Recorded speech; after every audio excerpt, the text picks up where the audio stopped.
Surat railway વિસ્તારમાં mobile સ્નેચિંગના પ્રયાસમાં યુવકના મોતના કેસમાં 2 આરોપી ઝડપાયા છે. ભરૂચના પાનોલી રેલવે પોલીસ સ્ટેશન હદમાં મોબાઈલ છીનવવાના પ્રયાસ દરમિયાન યુવક નીચે પટકાતા ગંભીર ઈજા થઈ હતી અને સારવાર દરમિયાન તેનું મોત થયું હતું. આ વાયરલ થયેલા સીસીટીવી ફૂટેજને આધારે તપાસ શરૂ કરાતા વડોદરા એલસીબી એસઓજી અને ભરૂચ રેલવે પોલીસે 2 આરોપીની ધરપકડ કરી હતી. ગઈ તારીખ 4 ઓગસ્ટના રોજ ભરૂચ રેલવે પોલીસ સ્ટેશનની હદ વિસ્તારમાં આવતો પાનોલી રેલવે સ્ટેશન ત્યાંથી જયપુર બાંદ્રા ટ્રેન પસાર થઈ રહી હતી.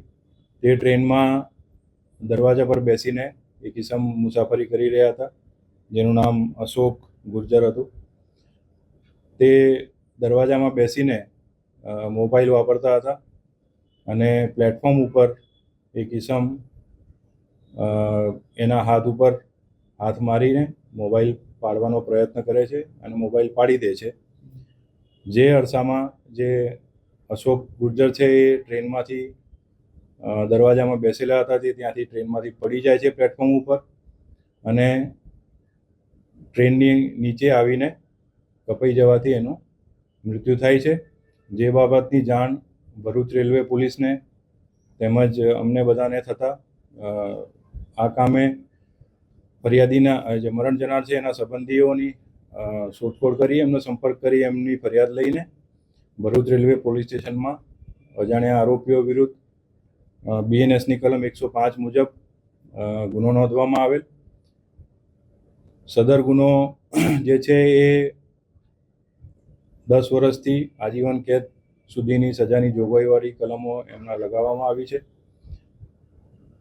અને તમામ ઉપરી અધિકારીઓની સૂચનાથી પશ્ચિમ રેલવે વડોદરા યુનિટના એલસીબી એસઓજી તેમજ ભરૂચ પોલીસ સ્ટેશનની કર્મચારીઓની અલગ અલગ ટીમો બનાવીને અજાણ્યા જે ઈસમો છે એમની શોધખોળ કરવામાં આવી અને પાનોલી રેલવે સ્ટેશનના તેમજ બહારના વિસ્તારના બધા સીસીટીવી કેમેરાને બધું ચેક કરતા તેમજ હ્યુમન ઇન્ટેલિજન્સથી બધી ખાતરી તપાસ કરતા જણાઈ આવેલ કે આજે આરોપી છે તે ટોટલ એ લોકો 3 જણા હતા અને 3 જણા સવારમાં પ્લેટફોર્મ ઉપર આવેલા હતા અને તેઓએ આ મોબાઈલ કોઈ પણ પેસેન્જર આવી ધીમી ટ્રેન જતી હોય એમાંથી પેસેન્જરનો મોબાઈલ પાડીને પોતાનો ખર્ચો કાં તો ગુજરાન ચલાવવા માટેને એ લોકોએ અંદર ચર્ચા કરીને નક્કી કરેલું હતું.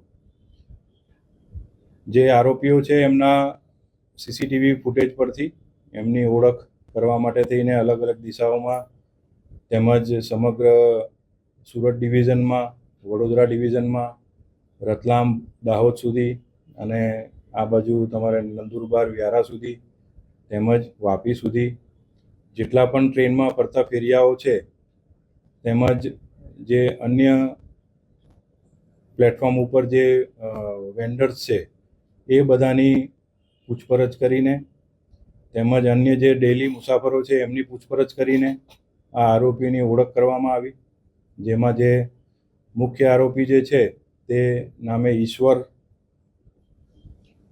છે એની ઉપર એની ઓળખ થયેલ છે.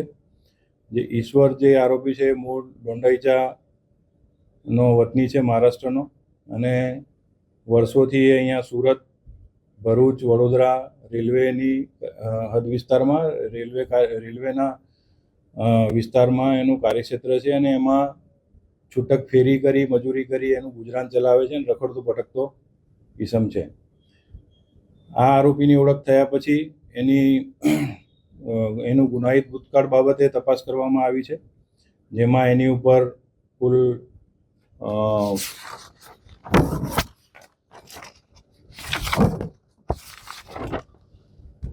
11 જેટલા ગુના ભૂતકાળમાં નોંધાયેલા છે. ભૂતકાળમાં એ સુરત શહેર પોલીસ સ્ટેશન સુરત શહેરમાં પણ એના ઉપર પાસા પણ કરવામાં આવેલી હતી. નંદુરબારમાં એક ગુનામાં મોબાઈલ ચોરીના ગુનામાં તે હાલમાં વોન્ટેડ પણ છે અને એલસીબી અને એસઓજીની ટીમે એને ગણતરીના દિવસોમાં એટલે ગુના બન્યા પછી 3-4 દિવસમાં જ અમે એને શોધી કાઢી પકડી લીધેલ છે.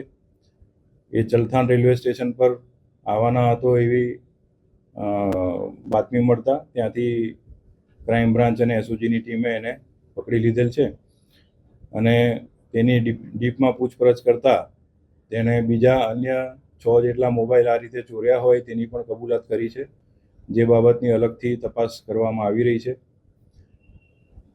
આ જે ફૂટેજ છે એની અંદર પછી વધુ તપાસ કરતાં આ લોકો જે 3 આરોપીઓ છે એ પૈકી બીજો આરોપી પણ મળી આવેલ છે. રાકેશ યાદવ નામ છે, વસાવા છે એમનું નામ, અને એ રાકેશ વસાવાને પણ ભરૂચ પોલીસે પકડીને એને પણ અટક કરવામાં આવેલ છે. તેમજ આજે મુખ્ય આરોપી ઈશ્વર છે એને પણ ગુનાના કામે એરેસ્ટ કરવામાં આવેલ છે અને વધુ તપાસ કરીને એમના રિમાન્ડ લઈને આગળની કાર્યવાહી કરવામાં આવી રહી છે. કાનામેર, દિવ્યાંગ ન્યૂઝ, સુરત.